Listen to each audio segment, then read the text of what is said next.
The first 30 seconds of your phone call when you're making outbound calls to insurance prospects is vital and it's key. And today I'm going to talk to you about how to absolutely nail it and hit it right on the head.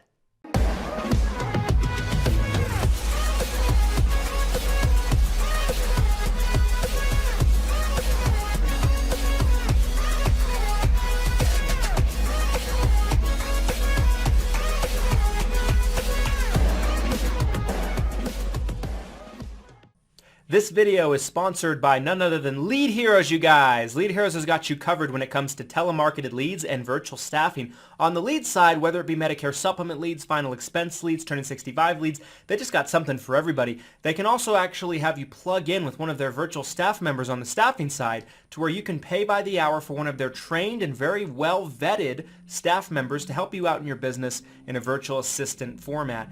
Just because you watch this video, they're going to give you 10% off any order you make on their website. Link to the site can be found down in the description, so go ahead and check them out. The first 30 seconds of your phone call when you're calling a lead is so vitally important in insurance sales.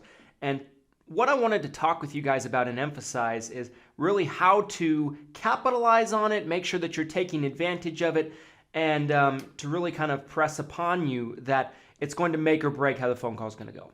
So first things first, when you are calling and making an outbound call to somebody, one thing you have to understand is you don't have a lot of forms of communication that you have in a face-to-face setting, right? So if you and me are in the same room together right now, and we are looking at each other in the eye and we're having a conversation, there's so many ways that I can communicate with you that's not verbal, right? I'm making eye contact with you, so you know I'm engaged in our conversation. I am smiling. I'm showing you my beautiful smile. This comes through in my communication. You can see that I'm happy to be talking to you right now. I'm enthusiastic to be talking to you about right now. I also have body language, right? I have my awesome body language. I have hand gestures. I can, show you that I'm being silly about something. I can show that I'm really intently listening to what thing you're saying, right? With my head nods. There's so many things that go into a face-to-face interaction. All of that is lost on the phone. So there's a couple of things you have to do to make up for that loss of communication. So the first thing I'm going to mention to you guys that I wanted you to make sure that you're emphasizing is your tones, right? Your tonalities. I learned this through studying Jordan Belfort, the Wolf of Wall Street. He's real big on tones and tonalities, and that's something that I've adopted into my own telesales and telemarketing approaches. So it's vitally important that when you're calling out to an inbound lead, that you start off the conversation with enthusiasm and excitement. How many of you, and it's a rhetorical question because I can't see you, but how many of you have gotten a call from a solicitor and you answer the phone and you can tell that they would rather be dead than to be making that call to you right now. And they're just trying to get through the call, and they have no enthusiasm and they have no interest, and it sounds like you're talking to a corpse. I've had that happen to me many times. And I've even had a couple of instances where I've coached the salesperson. While I'm on the phone, I'm like, hey, bro, if you maybe approach this phone call with a little bit more excitement and enthusiasm in your voice, you probably would have a lot better results than you're having right now. I'm willing to guess that maybe you're not having the best day in terms of calling, and maybe there's something going on in your personal life, but I would recommend adjusting that. I've had certain people, hang up on me when I say things like that. I've had certain people thank me, and they're like, you're right. It's almost like they completely bring their shields down. But you don't want to be that person, because I guarantee you people are going to form their opinion about you, and they're going to form their opinion on if they're going to stay on the phone within the first probably 5 seconds, maybe less than that. So you want to sound enthused on the phone. So let's say I'm calling Mrs. Jones, right? And I've said this before, I'll say it again. You never want to use their last name. You want to address them by their first name. But just for the sake of example, we're going to talk to Mrs. Jones. So I'm going to say, hi, is this Mrs. Jones? Is this Mrs. Jones? I'm enthusiastic about it. Also, I'm using their first name. So they believe that there's a possibility that maybe just for a split second, I'm somebody that they know. Right? Because I don't sound like a solicitor necessarily. Maybe a little bit. But there's enough doubt in their mind where they're going to let me keep going at least for a few more seconds. First, to get through the first 30 seconds and to nail the first 30 seconds, you have to nail the first 10. The first 10 is probably going to make or break your phone call. So, enthusiastic response right off the bat. Hi, is this Mrs. Jones? They're going to say yes, no, whatever, right? Or I'll go get her, or whatever the case might be, if it's a spouse or family member. But let's just say Mrs. Jones answers the phone. She goes, yes. I'm going to say, and remember, I'm going to use my tones. I'm going to fluctuate them up in my enthusiasm rate, and I'm going to fluctuate them down when appropriate. So I'm going to say, hi, Mrs. Jones, this is Christian. So I'd say, hi, Mrs. Jones, this is Christian. And I'm getting back to you on a reply card that you sent back into my office, or a form you filled out online, or whatever the case might be, regarding additional information on Medicare benefits here in the area. I just now had the time to get back with you on this. I'm sorry I didn't get back with you earlier. Do you mind if I ask you a couple questions to determine if I can be of any service? That goes into my fact find. I have a whole training on this. I'm not going to go into that today. But let's say, maybe I'm not even trying to do the fact find. I'd say, I'm just getting back with you on this piece of information. And maybe you're trying to book an appointment. I'd say, I actually saw that you're located in XYZ area. I'm going to be out in your area later on this week, in about 2 days from now. I was wondering if you might have any time in the morning where maybe I could come by and kind of present this information to you, or I could relay this information to you, or I could bring you this information that you were requested. Is that a good time? Right? I'd say, first of all, to nail your first 30 seconds of a phone call, you have to be able to determine what you're trying to get out of the phone call. Is it an appointment, or is it a conversation right then and there? The answer is going to be different for several of you, right? I've done both ways. For the first 5 years of my career when I was cold called for the first 4, but when I used to go to every house, my intention was to get an appointment and get off the phone as fast as humanly possible.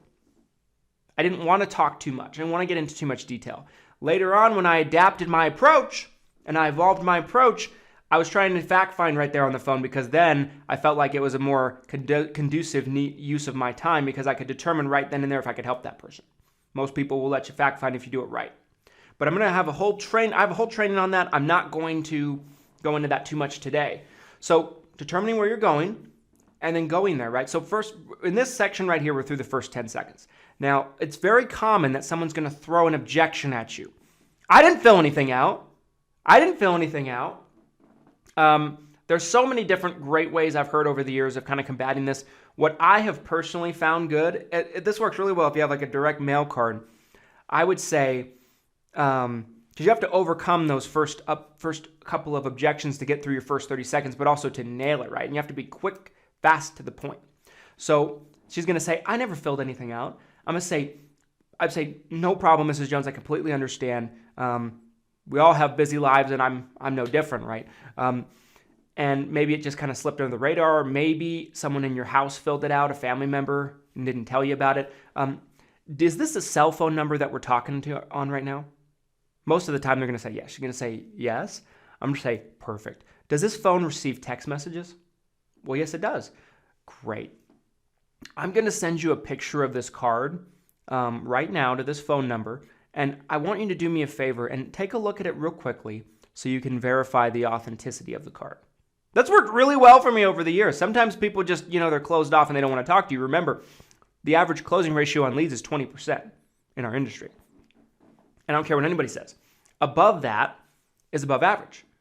You're typically looking at a 10 to 30% closing ratio depending on the batch of leads you're getting. But anything above 20% is typically above average. 25% is above average. 30% is above average. 40% is killing it. 50% is, incredibly good. And I've had batches where I've closed 50% of the leads. I've had batches where I've closed 10. Kind of depends on the batch a little bit. But I'm going to try to overcome those objections right off the bat. Now, the other reason why I'm quick and to the point, there's two reasons, right? The first one I already mentioned to you. The first reason is that if I'm not quick and to the point, the person's going to hang up on me. That's just a fact. They most likely are. If you're not quick, fast, to the point, and confident, confidence is going to be key, and it's going to show through in your voice and your tones. That's why the tones are so important in a conversation like this. Now, the other reason why you want to be quick, fast, and to the point is because if you are quick, fast, and to the point, the person is going to appreciate that. They're going to know that you're an efficient individual. They're going to know that you're not wasting their time, and you're really, more than anything else, just trying to find out if you can help them as quickly as possible. And a lot of people respect that in our fast-paced society and our, very low attention span societies. Most people want to get to the point really quickly, more than ever before in our society.